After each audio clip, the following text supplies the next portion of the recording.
Well, it's July and we're still talking about cold fronts and showers. What, Roland? We're talking about a system that's off the coastline right now that's going to be headed our way, and as it approaches, it's going to probably be impacting the Treasure Valley with a scattering of showers, especially on Sunday. Very interesting change. Right now, up in the mountains, the weather is just phenomenal. Partly cloudy skies, but you see that Sawtooth Mountain range there in the background?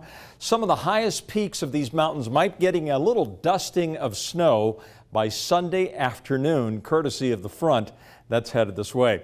You know, I've been talking about over the last couple of days how the pattern is wanting to transition to a cooler than normal scenario.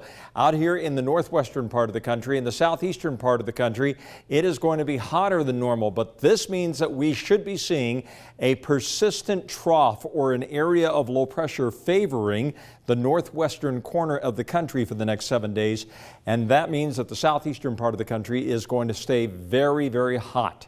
And already the evidence of that trough of low pressure that's moving in, that's going to be ushering in this cooler change, is showing up right here on the Doppler radar. You see that? That's scattered shower activity with this front that's going to be approaching.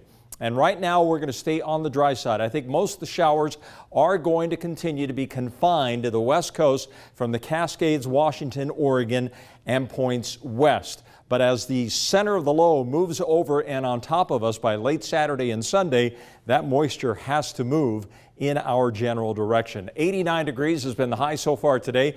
We'll probably top out at about 90 degrees today. That's the average for this time of the year of 89. There's the record for this date, 108 degrees, set back in like 1800.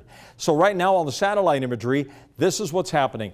Notice the counterclockwise rotation that's taking place off the coastline there of Vancouver. This is a big, broad area of low pressure, and I want to emphasize it is not typical for the month of July. This is typically something we would see towards earlier June. So tomorrow, ahead of this front, partly cloudy skies and warm temperature readings.